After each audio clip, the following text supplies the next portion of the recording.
Cette semaine à l'émission, Marie-Josée Girard nous révèle ce qui l'a convaincu de se jeter corps et âme dans un chemin de vie assez hors norme. Et le père Édouard Chatov nous parle d'une prophétie qui est l'un des secrets les mieux gardés de l'Église catholique. Bref, on n'est pas du monde.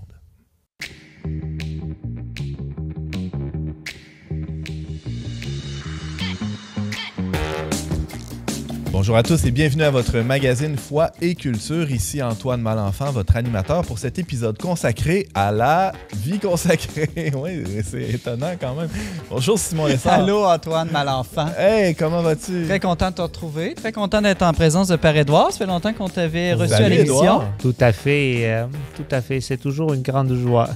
Édouard qui habite au bout de la rue, on a nos studios tout près du centre culturel Le Montmartre où tu es responsable de la programmation. Oui, tout à fait. C'est maintenant l'axe Foi et Culture, Exactement. avenue Chanoine-Morel. Un axe de 150 mètres. Oui, Il y a l'axe du mal, là, quelque part ailleurs dans le monde, et ici, c'est l'axe... c'est l'axe du bien. L'axe du bien, on va se le dire. Édouard Chatov, tu as, dans les dernières années, sillonné le Québec au grand complet, même au-delà, à la rencontre souvent de communautés religieuses. Tu as donné souvent des retraites. J'ai donné, je continue à donner, donc pour les communautés religieuses, pour les paroisses, pour les mouvements de la vie consacrée ou l'Institut séculier. Donc, c'est vraiment la fréquentation de différentes personnes, de différents âges. J'ai rencontré aussi pour une rencontre la communauté d'Emmanuel, donc la communauté d'Emmanuel, pas la paroisse en tant que telle. Et donc, ça permet aussi de regarder c'est quoi la consécration à Dieu dans le monde d'aujourd'hui et quelles sont les questions qui sont posées et comment plutôt on peut méditer, réfléchir et vivre les réponses possibles et imaginables.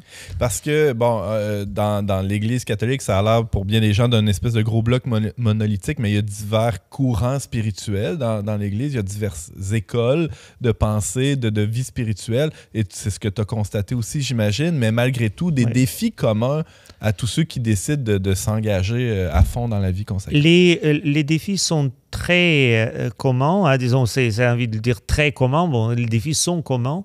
La grande, je pense, difficulté, qu'on ne vit pas ça de la même manière et certains se voient entièrement consacrés à Dieu, l'autre entièrement engagé dans le monde tout en ayant un lien avec Dieu, et il y a d'autres qui sont en certain lien avec Dieu, tout en étant engagé dans le monde, ou tout en étant engagé dans le monde ayant un certain lien avec Dieu. Et ça sera d'ailleurs ça, je pense, l'objet de ta chronique un peu plus tard dans l'émission, ce rapport au monde qui est aussi une question pour tous les baptisés, mais d'une manière peut-être plus aiguë.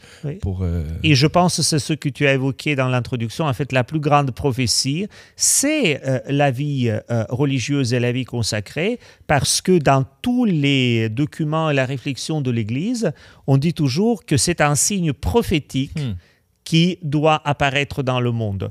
La vraie question de quoi est-ce que nous sommes des prophètes? Simon? J'écoutais Édouard Antoine, puis il parle de signes prophétiques. Ouais. Moi, je me rends compte que de plus en plus que la vie religieuse, donc que ce soit religieux, religieuse, moine, moniale, laïque, consacré, ces gens-là, ils interpellent, ils étonnent, ils attirent même les non-croyants. Ben oui. Dès qu'il y a un documentaire qui sort sur un monastère, on voit que c'est très populaire. Et dernièrement, j'étais au café avec un ami religieux qui portait comme son habit au complet en public.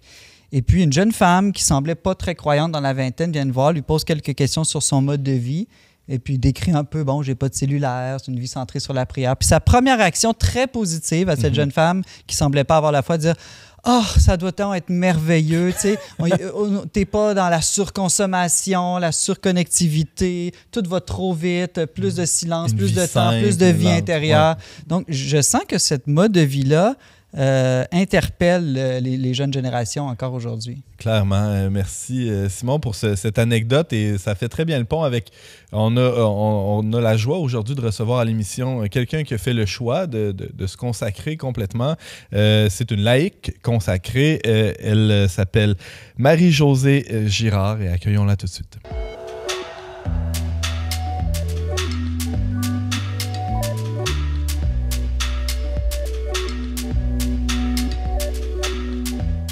Josée Girard, bonjour et bienvenue à On n'est pas du monde. Bonjour Antoine, allô tout le monde. Pas trop nerveuse, ça va? Un petit peu, mais je pense que c'est normal quand on s'apprête à partager un peu le cœur de notre vie. Ouais, on va déballer quelques éléments, certainement. T'es célibataire consacré, laïque consacré, les deux se disent? Oui, exactement, même le terme exact, c'est célibataire pour le royaume des cieux. Donc, c'est un terme assez C'est beau, spécifique. C'est poétique, j'aime ça. Oui, c'est vrai, effectivement, ça pointe quelque chose du ciel, finalement. Ouais. Alors, célibataire pour le royaume des cieux, au sein de la communauté de l'Emmanuel, ici à Québec, on peut dire ça aussi? Oui, exactement. Communauté qui rassemble des couples, des célibataires, des jeunes, des moins jeunes, des prêtres et des personnes qui font le choix aussi, comme moi, d'un célibat consacré là, pour le Seigneur. Ouais. Alors, c'est un choix, tu es dans cet état de vie-là depuis 2022, je pense. Oui. Mais c'est une décision qui a été longuement mûrie. Comment on en arrive là? Oui, ça a été longuement mûri, mais aussi, je vois que c'est ça, le Seigneur avait préparé ça. Depuis que je suis toute petite, en fait, j'ai grandi dans une famille croyante, pratiquante. Mes parents ont prié un peu en famille quand on était jeunes. Et puis, je me souviens que Jésus, c'était mon ami. J'aimais ça, aller chanter à l'église avec mes amis. Puis, il y a vraiment un moment aussi où, quand j'avais, je sais pas, 5 ans, 6 ans, je faisais du casse-tête. J'ai vraiment un souvenir précis. Là, j'étais dans mon salon, je faisais du casse-tête. J'avais une petite radio-cassette que je mettais en repeat, je faisais rejouer sans cesse une chanson de Robert Lebel, dont les paroles c'est « Emmène-moi sur ton bateau, je voudrais partir avec toi. Emmène-moi. Oui, Jésus, j'embarque avec toi. » Puis je me souviens de ce moment-là parce que ça me dit que vraiment, oui, à l'intérieur de moi, je sais que quand j'étais jeune, je voulais suivre Jésus. Tu sais. J'avais décidé ça, que oui, moi, je suivrais Jésus. Et comme une aventure, hein, ce que dit cette chanson-là, c'est on part, on lève les voiles, puis on y va. Oui, c'est ça, exactement. Puis en grandissant, tu sais, je me souviens que, parlant d'aventure, ma marraine était agent de bord, elle faisait plein de voyages, ça m'interpellait. Je me disais, waouh, moi aussi, je veux vivre des aventures. Puis j'ai pensé, je me souviens qu'il y a vraiment un moment où j'ai voulu être religieuse, là, vraiment. Ça, je me souviens d'avoir un moment où, dans mon enfance, j'ai voulu l'être, mais aussi, je voulais voyager, je voulais être médecin sans frontières même. En tout cas, j'avais plein de projets. Puis, c'est ça, en grandissant, oui, j'ai continué de prier un certain temps, mais en fait, je me suis rapidement confrontée au jugement des autres du fait que j'avais finalement peu d'amis qui étaient croyants aussi, puis je trouvais que j'étais un peu différente des autres finalement, que c'était pas très à la mode non plus d'être croyant. Fait à l'adolescence, spécialement. Oui, c'est ça, exactement. Même un peu avant. Tu sais, je me souviens que j'ai commencé à me juger, à juger ma foi, à cacher un peu ça. Puis, finalement, à vouloir faire un peu comme tout le monde là, au secondaire. Puis, tu sais, j'ai continué de suivre un peu, d'aller à la messe de temps en temps pour faire plaisir à mes parents. Je sentais qu'il y avait quand même une joie, en fait, dans la famille là, le dimanche quand on revenait de la messe. Là. Ça, c'est quelque chose qui m'a toujours attiré, marqué, touché, cette joie-là. Mais c'est ça, tu sais, au secondaire, tu sais, j'avais toutes sortes de projets de danse, j'aimais ça les arts, tu sais, puis j'avais mis le Seigneur de côté, puis...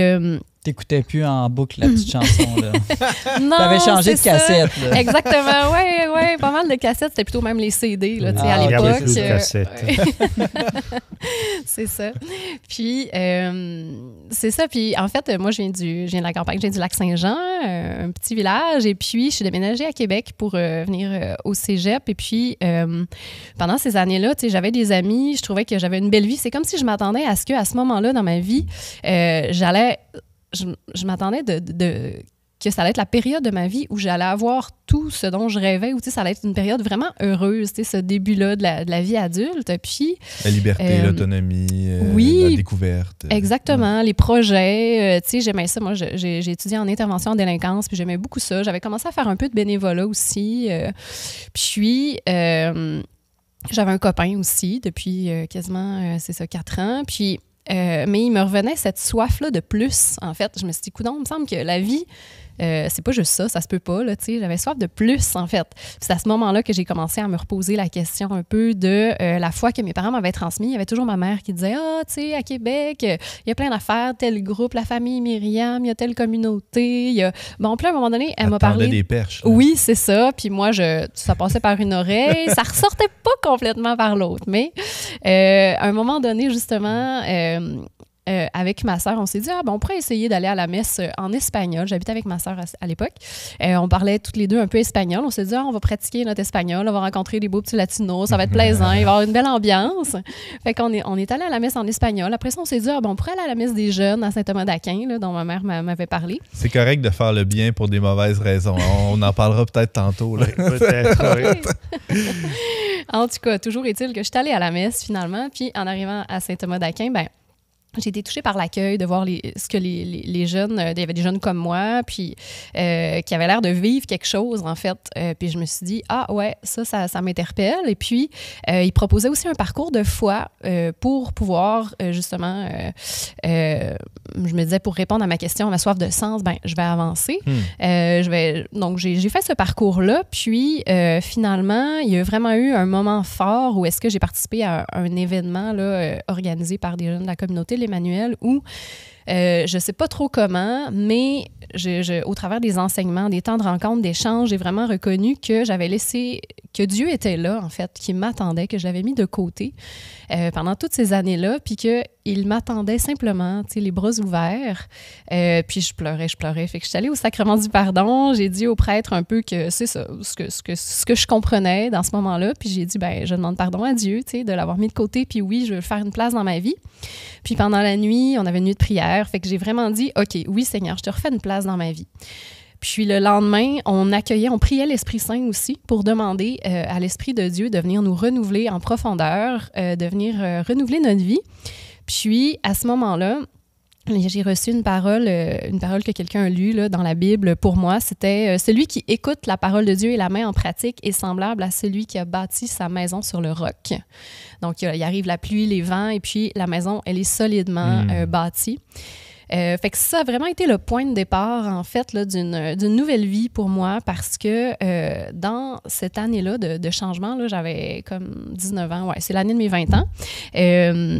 C'est ça, tu sais, je voyais bien qu'avec mon copain, c'était un peu compliqué, puis bon, je me sentais attirée par Dieu, puis je voyais bien que j'avais quelque part une vie double un peu, parce que, tu sais, mes relations sociales, ma relation avec mon copain... Cohérent. Non, c'est ça, tu sais, c'était pas cohérent. Lui, il avait pas de place pour Dieu dans sa vie, puis, tu sais, on avait, c'est ça, une vie sexuelle un peu comme tous les autres jeunes de l'époque, et puis, tu sais, c'est pas tout à fait ce que l'Église non plus propose de vivre pour être cohérent avec notre être d'enfant de Dieu.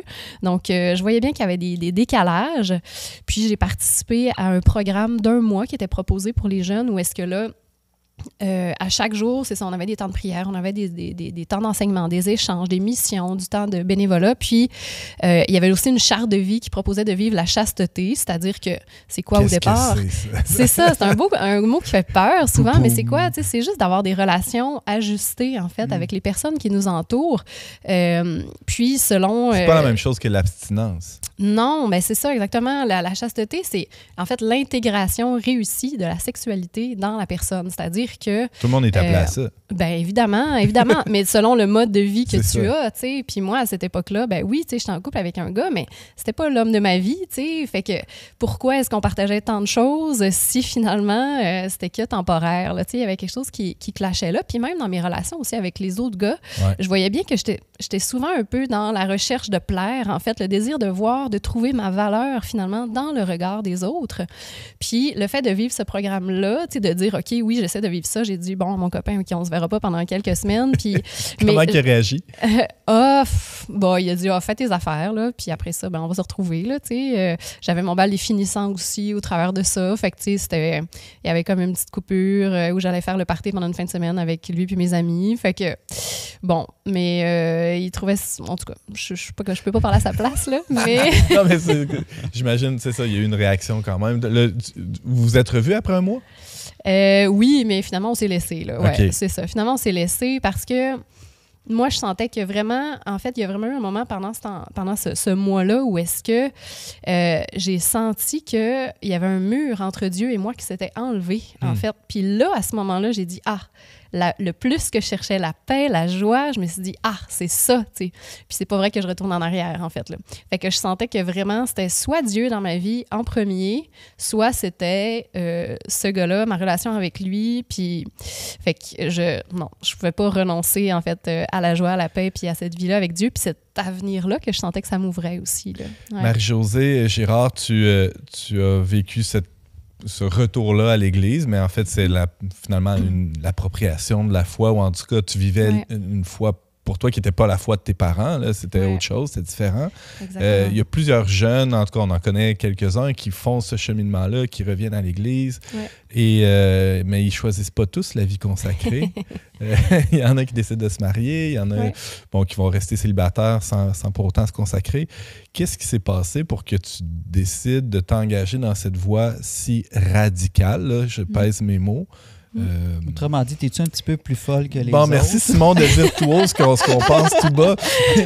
Quelle botte te manque-t-il? C'est ça, exactement. Il en manque 2-3 bottes. Non, mais je pense vraiment que c'est fou pour de vrai de choisir ça, d'avoir cette vie-là. Absolument. Absolument. Puis, mais là où, justement, ce que je disais tout à l'heure, c'est qu'il y a eu un point de départ où est-ce que j'ai ouvert la porte de ma vie à l'Esprit Saint. J'ai senti un changement profond en moi. Puis à partir de ce moment-là où j'ai goûté cette paix-là, cette joie-là, c'était aussi un amour de Dieu profond, en fait, là, que j'ai goûté. Puis c'est cet amour-là, en fait, qui m'a vraiment transformée dans les années qui ont suivi, là. Puis, en fait, quand j'ai laissé mon copain, moi, j'avais peur de manquer d'amour. Je me disais, tu sais, ça allait faire 4 ans qu'on allait être ensemble. Tu sais, je me disais, mais qu'est-ce que je vais faire? Célibataire. Puis, dans l'année qui a suivi, au contraire, j'ai expérimenté que plus que jamais avant dans ma vie, je me sentais aimée, mais je sentais que mon cœur était ouvert aussi. Comment tu ressentais cet amour-là? Comment tu vivais cet amour-là si tu étais seule? Je me levais, puis j'avais des chants de louanges, d'action de grâce, des chants de joie, en fait, qui m'habitaient. J'étais vraiment heureuse de vivre. Puis pour moi, ça, c'est un signe de l'amour de Dieu, tu sais, d'avoir une joie comme ça qui déborde. Puis après ça, quand je parlais aussi de ce que je vivais à la paroisse avec mes amis chrétiens, de ce que je lisais dans la Bible, en fait, les gens me le disaient, ils disaient, mais voyons, tu sais, qu'est-ce qui te prend là? Parce que j'avais comme une montée de joie, tu sais.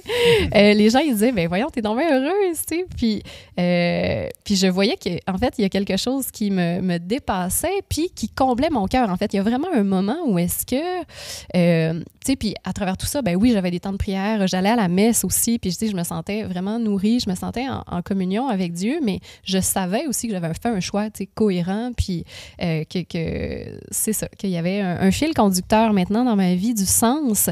Puis il y a vraiment un moment où c'était la Saint-Valentin. Moi, ça fait déjà plusieurs Saint-Valentin où est-ce que j'étais toujours avec quelqu'un, avec un gars dans ma vie. Puis là, je fêtais ça avec une amie célibataire, avec ma sœur célibataire aussi. On s'est fait un souper, puis juste avant le souper, j'étais seule. J'attendais que mes amis arrivent, puis il y a eu un moment où je me suis dit, mais je me sens pas seule. Oui, je suis seule, mais je ne me sens pas seule, en fait. Je sens que ma solitude est à quelque part vraiment habitée. Puis, pendant la soirée, on est sortis, mon ami disait « Ah, tu sais, t'as-tu vu tel gars? Il est cute. Ah, lui, ah, ouais. » Puis, je me dis « Ah oui, c'est vrai, t'as raison. » Mais moi, je l'avais pas vu, le gars. Puis, pourquoi? En fait, je me suis rendu compte à ce moment-là que moi, même si j'étais célibataire, en fait, j'étais pas à la recherche d'un gars avec qui faire ma vie, en fait. Ça m'a fait prendre conscience que mon cœur était comblé, en fait. Puis que, vraiment, oui, j'étais heureuse, j'étais comblée dans cet état de vie-là, puis que peut-être j'étais appelée à continuer, finalement, dans ce sens-là. Puis justement, dans les mois, j'ai commencé à m'engager dans la communauté de l'Emmanuel, à la paroisse T'étais plus dans la dynamique de recherche d'affection ou de séduction avec les gars en général. Tout ça, naturellement, ou surnaturellement, c'était comme dissipé sans même que tu t'en rendes compte. Oui, mais même plus profondément que ça aussi, en fait, je sentais que... c'est ça, je me sentais aimée, je me sentais comblée, puis je me disais, ben j'ai tout ce dont j'ai besoin, en fait. Là. J'ai pas ma vie... Tu avais quand même quelqu'un dans ta vie, j'imagine. Oui, c'est ça. C'était ton rebound, Jésus, dans le fond. C'était... c'est ça, exactement. C'était un bon rebound. Exactement. Tu parlais de la communauté, t'étais rendu là-dessus. Là, c'est une façon...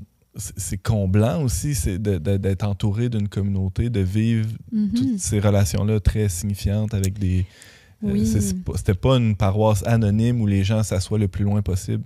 les uns des autres sur les bancs d'église. Non, c'est ça, exactement. Puis ça, je le voyais que j'avais besoin de soutien. En fait, je me disais, OK, là, je sens que j'ai besoin d'apprendre à connaître le Christ, puis aussi, j'ai besoin de moyens aussi pour vivre cette relation-là personnelle avec Dieu d'une façon concrète. Puis là, je me disais, mais comment je vais faire, moi? Fait que c'était ça le moyen aussi le plus naturel, puis celui que j'ai trouvé qui était à ma portée, c'était vraiment de m'engager dans la paroisse et dans la communauté de l'Emmanuel pour vivre cette vie de foi-là avec des frères et sœurs, puis apprendre à connaître Dieu aussi, non pas seul, mais vraiment à travers d'autres, avec d'autres personnes, puis en se soutenant. Puis il y a aussi une religieuse qui était présente à la paroisse qui m'a posé la question, c'est toi, la vie consacrée, t'as-tu déjà pensé à ça? Moi, non. Ben non, voyons donc, jamais de la vie.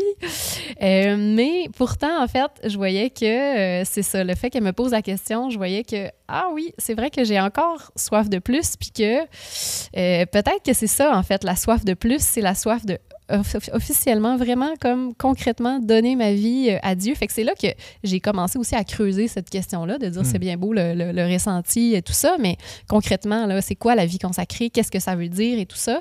Fait que là, j'ai fait un parcours de discernement qui était proposé par la communauté de l'Emmanuel. J'ai eu un accompagnement aussi un certain temps avec un prêtre là, qui était de l'extérieur d'une autre communauté. Puis, as-tu fait des expériences dans des monastères et tu es allé voir si c'était pas ça aussi ton appel? Parce qu'il doit venir un moment où on se dit la vie religieuse ou la vie consacrée, mais sous quelle forme? Est-ce que c'est des questions qui te sont venues?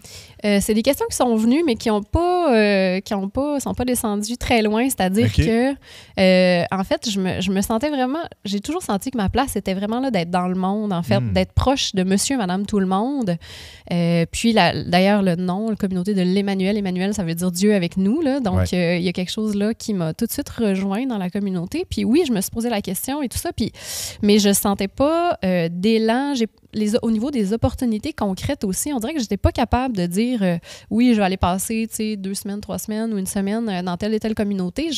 J'aurais senti que ça aurait comme été quelque chose de forcé. Fait que ce que j'ai fait, j'ai dit, Seigneur, moi, je pense que ma place, c'est vraiment d'avancer dans la communauté de l'Emmanuel. C'est là, de toute façon, que je t'ai rencontré. Fait que je vais continuer d'avancer là. Puis c'est logique.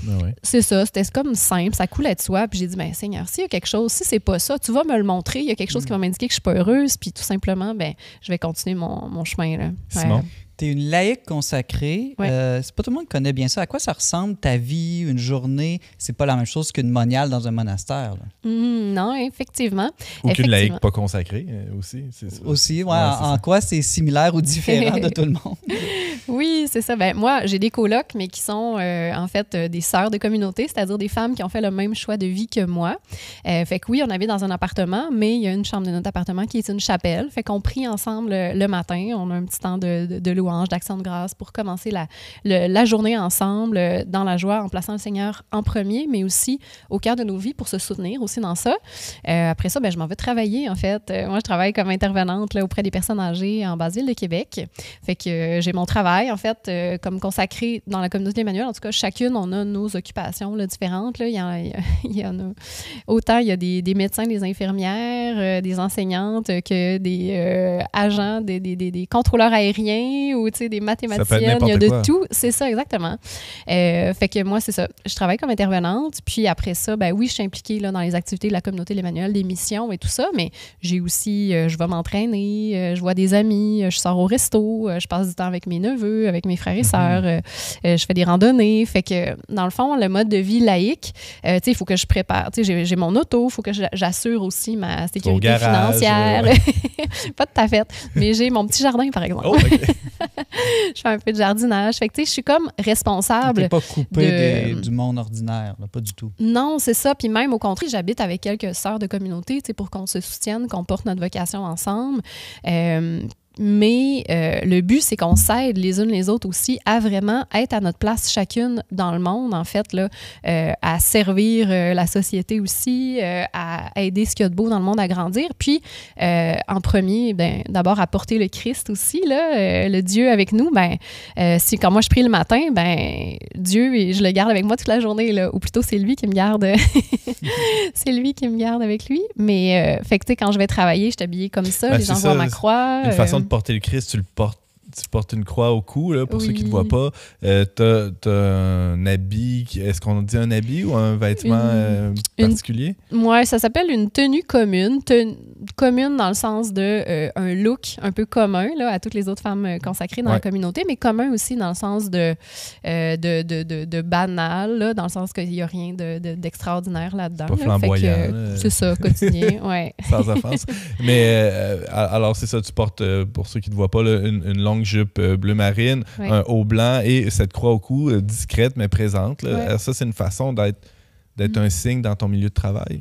Oui, puis partout, là, tu sais, quand je vais prendre l'autobus, si je fais du vélo, en vélo, j'avoue, j'enlève la jupe, là, je prends plutôt des pantalons de sport, mais je dirais, je garde ma croix. Est-ce que ça suscite des questions autour de toi? Oui.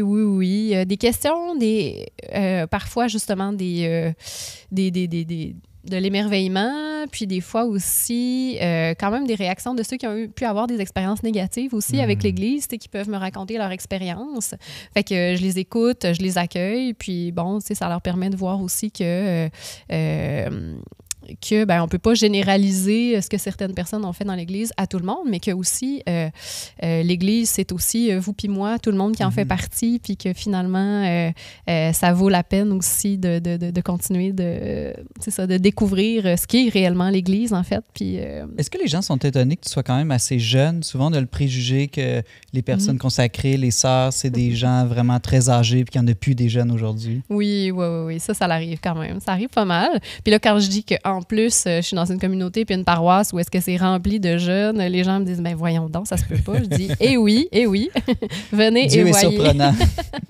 Oui, exactement. Puis il y en a qui me disent, c'est du gaspillage aussi. Bon, ils disent peut-être pas tout comme ça, mais c'est un peu ça que ça veut dire. Certains disent ça comme ça. Ils disent que t'es jolie dans le fond quand ils disent ça. C'est un compliment. Exactement. Je le prends comme un compliment. Puis en même temps, je dis, ben écoute, moi, je trouve que c'est ce qu'il y a de plus beau, c'est ce que je pouvais de faire, c'est ce que je pouvais faire de mieux, le mieux de ma vie, en fait, finalement, d'accueillir cet amour-là de Dieu, puis d'accepter d'en vivre à chaque jour, d'être disponible pour ça, puis de le partager, finalement, là.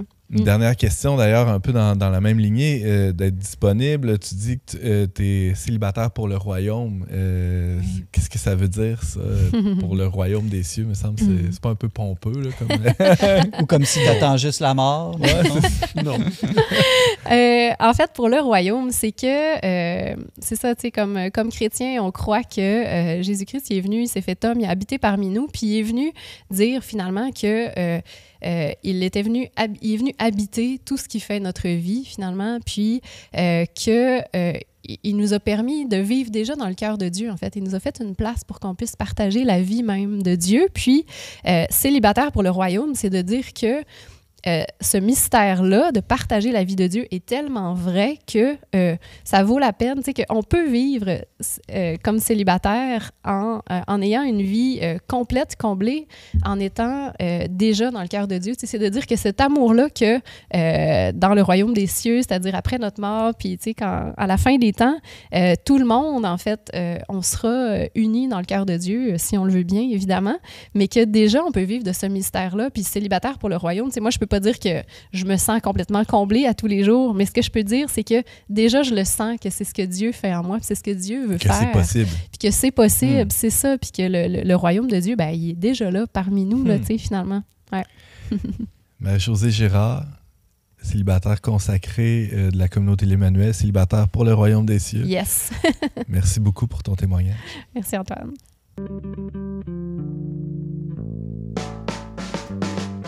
On n'est pas du monde est une émission produite par l'équipe du magazine Le Verbe. Pour vous abonner gratuitement et recevoir 8 numéros par année, visitez leverbe.com/abonnement. Simon Lessard, chroniqueur pour le Verbe Média, bonjour. Bonjour Antoine. Alors, on dit parfois que les religieux font 3 vœux, un peu comme Aladdin et le génie là, dans la lampe. Laisse-moi deviner la richesse, l'amour et le pouvoir. C'est à peu près ça, Antoine. Mais je pense qu'il va falloir que tu révises tes cours de théologie. Ah ben là, non, j'ai plutôt décidé de t'inviter à l'émission pour éclairer ma lanterne, ma lampe, justement. Oui, ben la vie religieuse, la vie consacrée... est caractérisé, entre autres, par 3 vœux. Mais pour bien comprendre ces vœux-là, qui sont de pauvreté, chasteté et obéissance, 3 mots pas tout à fait à la mode aujourd'hui, là, il faut comprendre d'abord la première logique de la vie consacrée, qui est vraiment une vie de passionné, des gens qui sont des passionnés de Dieu, passionnés du Christ, et qui veulent vraiment le suivre d'une manière plus étroite, plus proche, se donner plus totalement à lui. Et comme dans toute passion, quand on veut faire plus de quelque chose, ben, il faut faire moins d'autre chose. On ne peut pas tout faire en même temps. Donc, si tu es passionné de hockey, Antoine, nécessairement un passionné de hockey va faire moins de baseball. Ben, il va faire moins de baseball, peut-être même moins d'autres projets de vie. Il va dépenser de l'argent, du temps pour pouvoir jouer au hockey, coacher le hockey, étudier les statistiques de hockey, connaître tout sur l'histoire du hockey. Bref, se consacrer sa vie au hockey. Ben, les religieux, religieuses, moines, moniales, laïcs consacrés, ils veulent se consacrer totalement aux affaires de Dieu. Et donc, ils font certains renoncements et ces 3 vœux-là sont des renoncements pour davantage de Dieu dans leur vie. On recevait un peu plus tôt, ben, t'es encore avec nous, là, mais on discutait avec Marie-Josée Gérard, qui est une laïque consacrée. As-tu fait ces vœux-là, toi? Chasteté, pauvreté, obéissance? Mettons quelque chose qui ressemble à ça. Là, j'ai fait, en fait, nous, on appelle ça des engagements. Là, le terme vœu étant, c'est ça, plutôt un terme religieux, mais ça se ressemble. Dans le fond, j'ai quand même pris la décision de vivre dans l'esprit des conseils évangéliques, c'est-à-dire que la pauvreté, ça revêt un peu la forme de la simplicité de vie, finalement. Puis aussi, ultimement, quelque chose de très beau, en fait, à l'engagement définitif.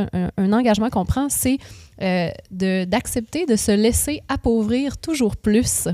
Fait que ça touche, oui, les biens matériels, mais d'abord aussi, c'est ça, toute la personne humaine, tout ce qu'on est, tous nos biens aussi humains, tout ce qui fait notre personne aussi. Est-ce qu'on accepte de se laisser appauvrir, de vivre un chemin d'humilité, finalement? Marie-Josée parle de conseils évangéliques.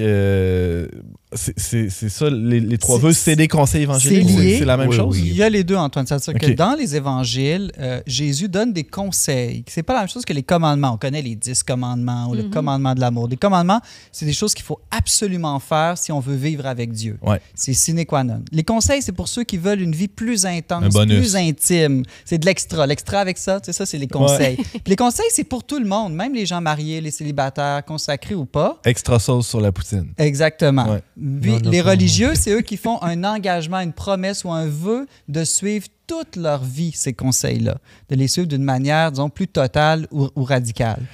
Décortiquons. Bon, alors tous les conseils que donne le Christ, on a tendance à les résumer sous 3 grands conseils généraux.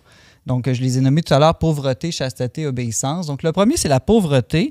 La pauvreté, c'est vraiment de renoncer, je dirais, au souci, parce qu'il y a un souci qui vient avec les biens matériels, la possession des biens matériels, la gestion de ces choses-là.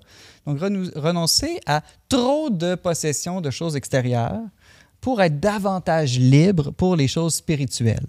C'est commode là, d'avoir une voiture, une maison, un lecteur MP3, je sais pas, ça n'existe plus, un téléphone intelligent. Ben, comme le disait Marie-Josée, ça ne veut pas dire d'être extrêmement pauvre dans la rue, de ne pas avoir ce qu'il faut pour manger. Ça veut dire de trouver le bon ajustement de simplicité de vie qui nous libère davantage pour les choses de Dieu.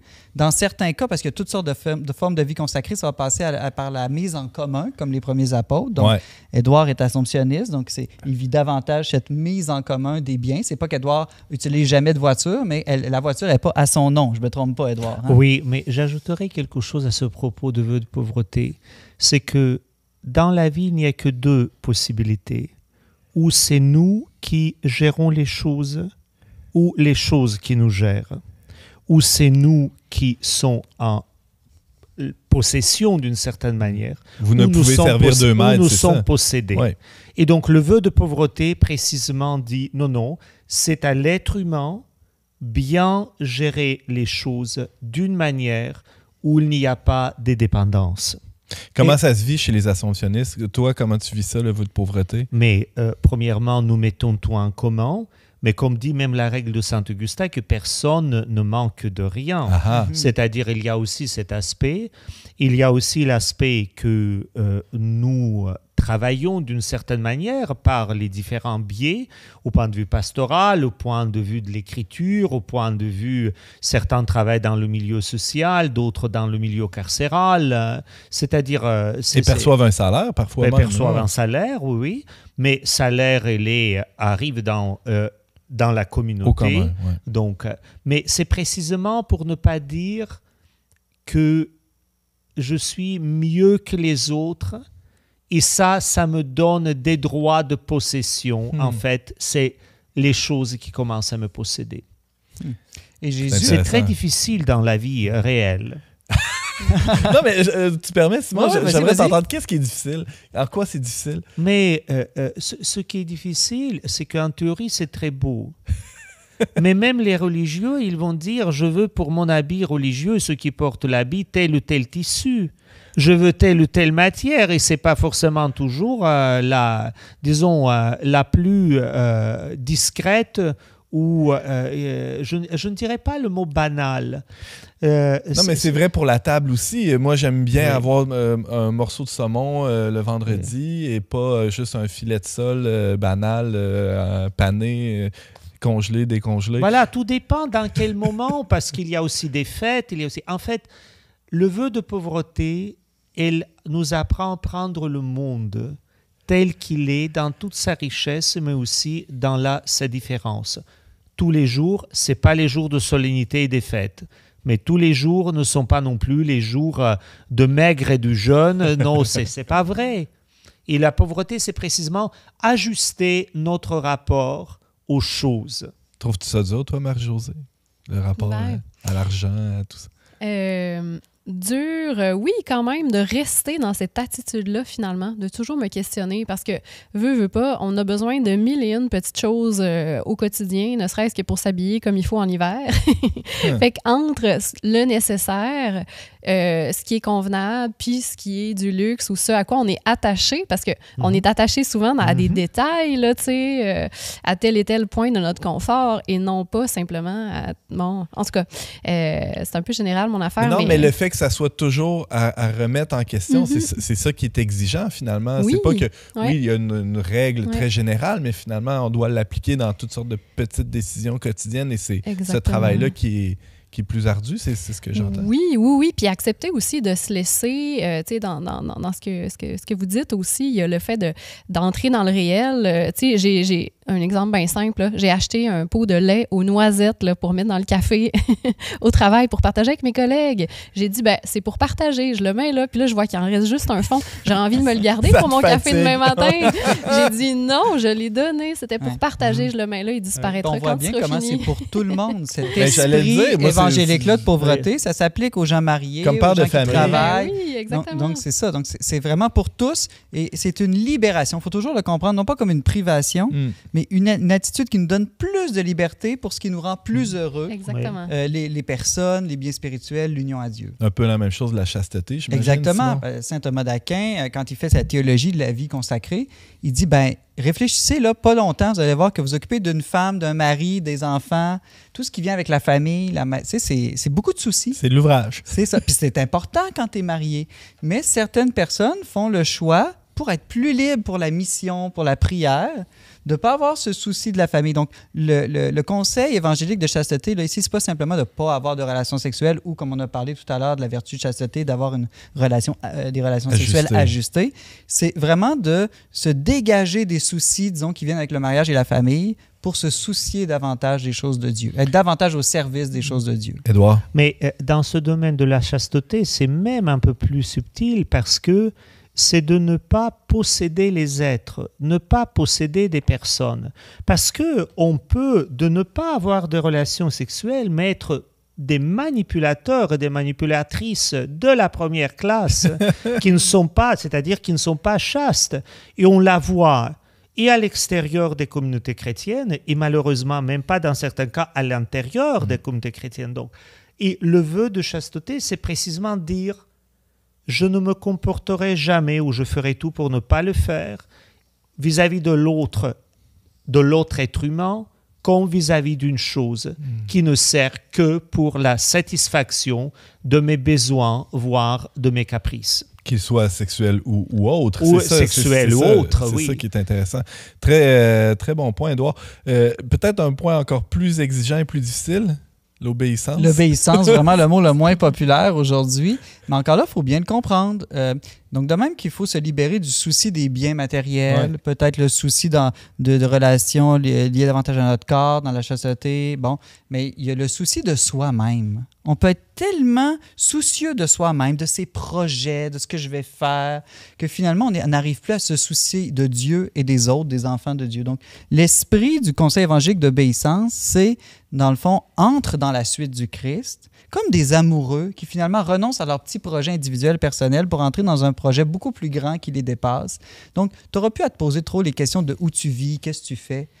Tu te mets de manière radicale à la suite du Christ. Je suis sûr qu'Édouard... je veux dire, obéissance, c'est l'écoute. En fait, le premier sens du mot obéissance, c'est l'écoute. En fait, pour véritablement vivre avec quelqu'un, marié, pas marié, dans la vie religieuse avec Dieu, il faut l'écouter. Je pense que dans nos sociétés, nous confondons le mot obéissance et soumission complètement détaché de toute servile. Non, l'obéissance, c'est tout sauf ça. Ici, on voit dans l'Écriture, les gens les plus humbles et les plus obéissants, c'est Moïse dans l'Ancien Testament, la révélation pleine de Dieu en Jésus-Christ. Il passe des heures en écoute et en conversation avec Dieu. C'est-à-dire, l'obéissance, ce n'est pas tu fermes ta bouche et tu ne dis plus rien. Précisément, non, tu écoutes, tu réponds, tu réécoutes, tu réponds. Et quand je dis tu réponds, pas seulement dans les paroles, mais aussi dans l'action, dans les mouvements de l'être, dans certains combats spirituels même. Mais concrètement, ça prend la forme aussi des fois de l'obéissance à quelqu'un, un supérieur, par exemple. Tu sais que tu es obéissant le jour où tu fais quelque chose que tu n'as pas le goût. Ben, c'est ça, obéir, quand tu as le goût, c'est facile, l'obéissance. Obéir quand ton supérieur te demande justement de prendre un verre de vin, c'est pas fâchant. Il faut quand même dire que dans la vie religieuse, l'obéissance supérieure, elle est applicable seulement dans ce qui concerne la règle de vie et les constitutions des instituts. Mon supérieur n'a pas à me dire à quelle longueur je vais couper mes cheveux, ni est-ce que je vais boire un verre de l'eau le matin, à midi, le soir, ou chaque 2 heures. Précisément, s'il commence à intervenir plus que la règle le prévoit, ça va être l'abus de pouvoir. Uh-huh. Oui, puis même nous, dans la communauté de l'Emmanuel, on utilise le mot soumission fraternelle, en fait, comme consacré. Moi, effectivement, je partage un peu mes désirs, mes projets, ce que je vois à des responsables, puis les responsables aussi me partagent aussi, qu'est-ce qu'ils voient, leurs propositions et tout. Puis on fait un discernement conjoint, mais tout le monde, en fait, même tous les frères et sœurs sont appelés à la soumission fraternelle. Tu sais, quand on a un petit groupe, on se rassemble, on est une maisonnée, il y a un responsable de maisonnée, ben on est là pour écouter aussi les propositions que peut nous faire notre responsable, puis on l'écoute d'une façon particulière parce que c'est lui qui a été nommé pour être responsable. Fait qu'on est tous comme ça aussi soumis les uns aux autres, en fait. Puis c'est comme ça aussi que tous les chrétiens peuvent être appelés finalement à grandir dans l'écoute, puis aussi l'écoute plus profondément, l'écoute de Dieu, en fait, à travers ça, là, cette expérience-là. C'est de dire, est-ce qu'on est vraiment centré sur notre propre volonté, nos propres désirs, ou on accepte de se laisser remettre en question, puis de réellement s'ouvrir à la voix de Dieu et à travers ça, ben, suivre le Christ. Là, ça ne veut pas nécessairement dire que les projets personnels passent à la trappe puis se retrouvent aux poubelles. Ça veut plutôt dire qu'ils se retrouvent mieux hiérarchisés ou mieux ajustés à la volonté de Dieu. Exactement, filtré, ce qui fait en sorte qu'il y a un projet personnel qu'on peut avoir, qu'on va présenter à des frères et sœurs ou à moi, une responsable, disons, qui m'accompagne, ben, elle va le questionner, on va remettre ça ensemble à la lumière de Dieu, on va écouter la parole de Dieu ensemble, on va travailler ça, on va voir, puis finalement, ce qui va aboutir à la fin va être vraiment plus beau, plus clair, plus lumineux que qu'est-ce qui aurait été mon projet personnel au départ. Édouard? Mais il y a quand même une petite difficulté parce que nous sommes des humains qui vivons après ce qu'on appelle le péché originel dans la tradition occidentale, le péché ancestral dans la tradition orientale. Il ne faut pas dire qu'il n'y a aucun souci, il n'y a pas de problème. Nous savons très bien que ce sont des frères de Saint Benoît qui ont voulu l'empoisonner. Donc le discernement, c'est aussi beau en théorie, mais de temps en temps, il faut vivre les aridités du combat spirituel, les défis des relations fraternelles, les défis aussi de détachement vis-à-vis des choses. Simon, un dernier mot sur un dernier mot sur la vie consacrée. Je trouve que l'image, qui est très biblique d'ailleurs, du mariage, reste une des meilleures images, je pense, pour comprendre la vie consacrée. Une des grandes nouveautés du Christ, c'est de nous appeler à une relation très personnelle et intime avec Dieu. Ça existait déjà dans l'Ancien Testament, mais ça prend, je dirais, une intensité beaucoup plus grande à partir de Jésus-Christ. Et donc, c'est normal qu'à partir de Jésus-Christ, des hommes et des femmes se soient dit, je peux pratiquement me marier avec Dieu. Et donc, je pense que les conseils évangéliques, c'est ce même esprit du mariage. On renonce à beaucoup de choses pour se donner totalement, corps, cœur, bien matériel, tout à une personne parce qu'on veut une relation d'amour plus totale. Et en plus, on le fait par un engagement qui fait qu'on donne non seulement toute son aide dans le présent, mais aussi tout son avenir à Dieu ou à l'autre dans le cas du mariage. Simon Lessard, chroniqueur pour Le Verbe Média et aussi animateur du balado Les Verbomoteurs où on fait une lecture de l'actualité chrétienne chaque semaine. Merci beaucoup. Merci Antoine.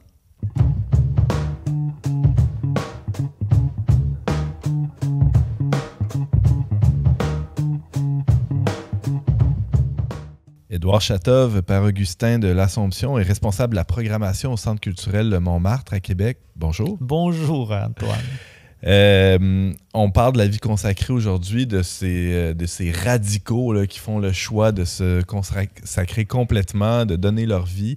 Il n'y a pas un danger de penser que ces gens-là sont des surhommes, des surfemmes. Moi, je vois Marie-Josée ici. C'est ça, attention à ce que tu dis. Là. Avec sa cape là, qui vole au vent derrière. Mais il y a évidemment le danger, il faut avoir le souci. Mais c'est peut-être là, il faut un peu démystifier deux mots. C'est radical et on a parlé au début de notre rencontre que c'est prophétique. Donc, la vie religieuse, la vie consacrée, dans tous ces états ou dans toutes ces dimensions, elle met en évidence une chose toute simple, que tout être humain est appelé à la communion avec Dieu, parce que Dieu l'aime l'être humain. Nous sommes toutes et tous appelés à vivre les conseils évangéliques pour s'accomplir comme l'image et ressemblance de Dieu, sauf que pour cela, il faut de temps en temps quelques personnes qui font signe que c'est possible.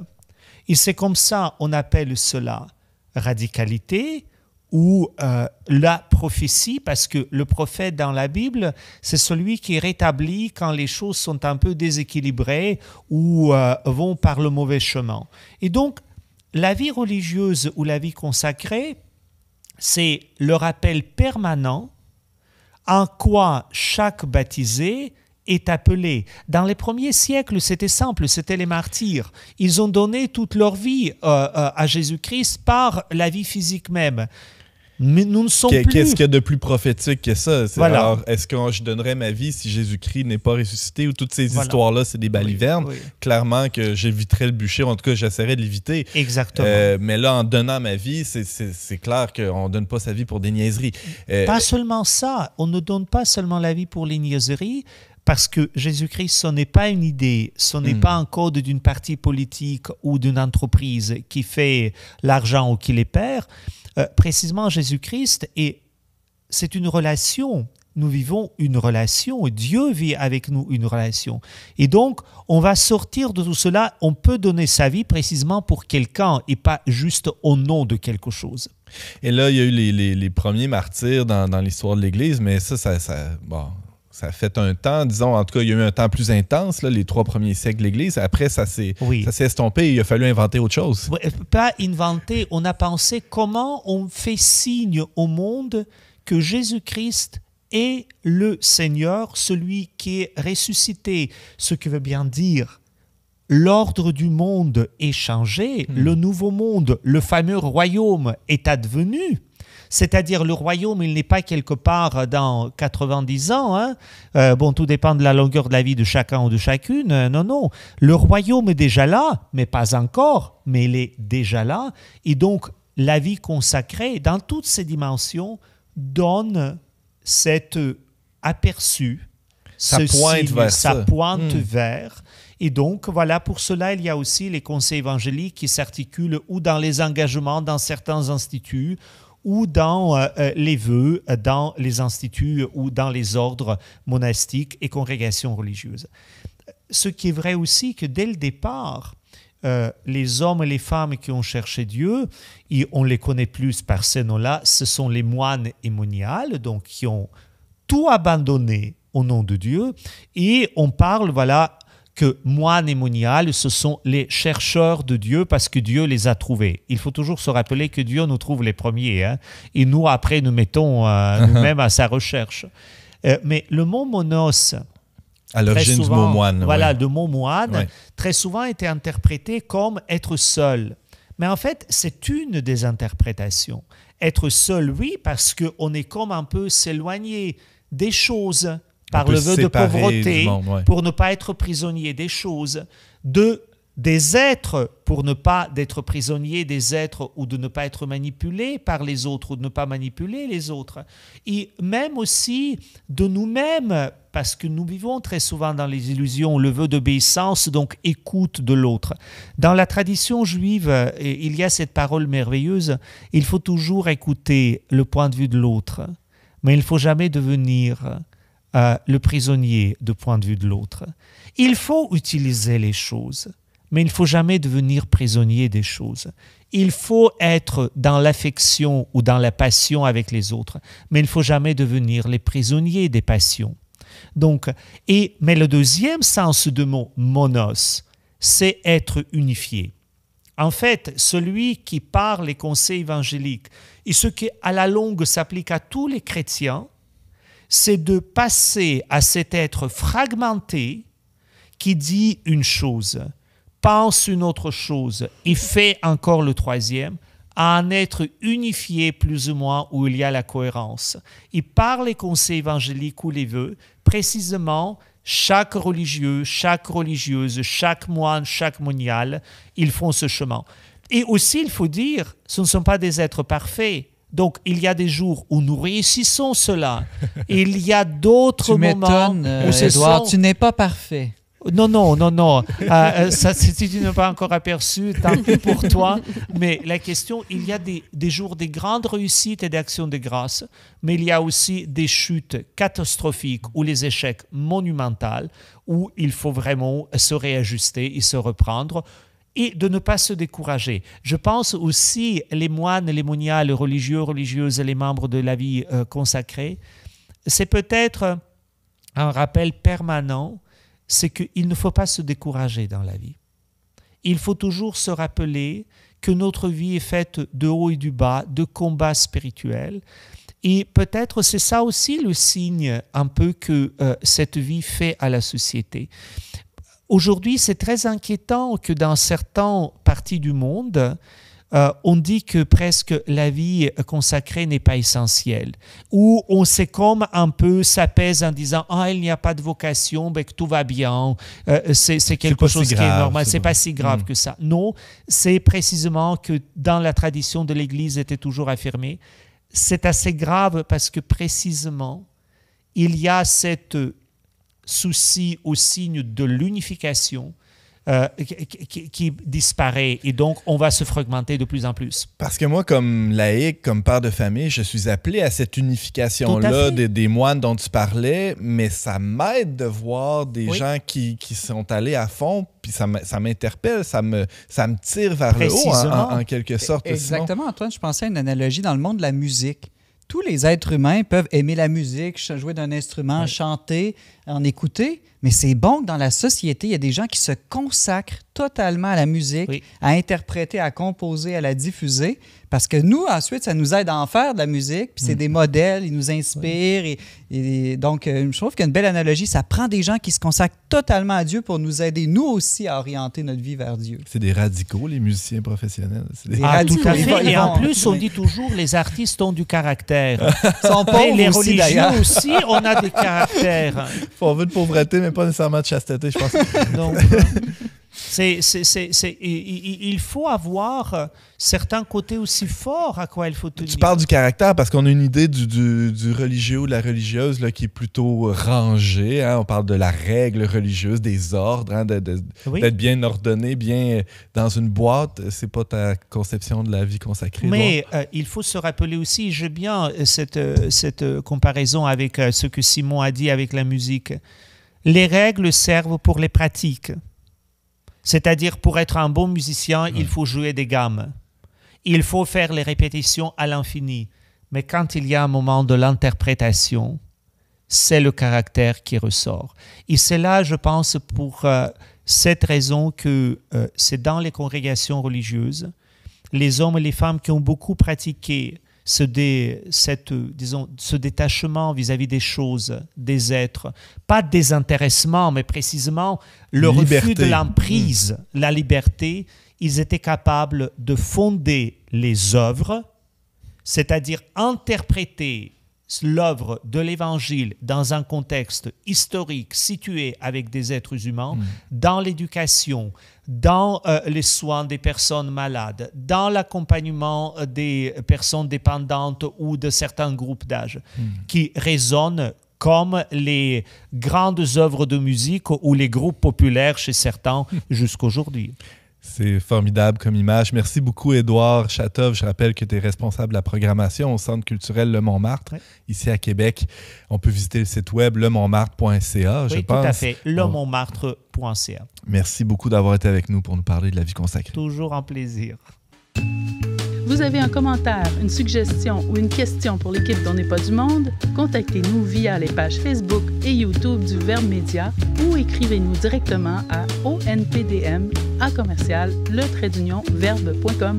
C'est tout pour cette semaine, mais avant de se quitter, allons-y avec les suggestions culturelles. Tiens, commençons par notre invitée, Marie-Josée. Oui, bien, pour avoir d'autres témoignages là, sur la vie consacrée, une jeune religieuse française qui est très intéressante sur les réseaux sociaux pour partager à des jeunes notamment, c'est Sœur Albertine sur TikTok, sur Instagram. Elle fait des super vidéos, là, c'est à partager largement. On mettra les liens, évidemment, sur nos réseaux sociaux pour ceux qui veulent découvrir Sœur Albertine. Vraiment une belle découverte, en effet. Merci, Marie-Josée. Simon. Alors, un très beau livre qui s'appelle « Sagesse cachée des monastères ». Ce sont 10 journalistes qui sont allés à la rencontre de 10 moines et moniales. Et c'est un livre admirablement illustré. C'est une expérience, en ce livre. On découvre les joies, les croix, les expériences humaines et divines de personnes consacrées en images et en texte. Donc, c'est aux éditions MAM. Je vous conseille fortement ce livre. Merci, Simon. Merci aussi à Édouard qui était avec nous aujourd'hui. Et on se retrouve la semaine prochaine pour un autre épisode d'On n'est pas du monde.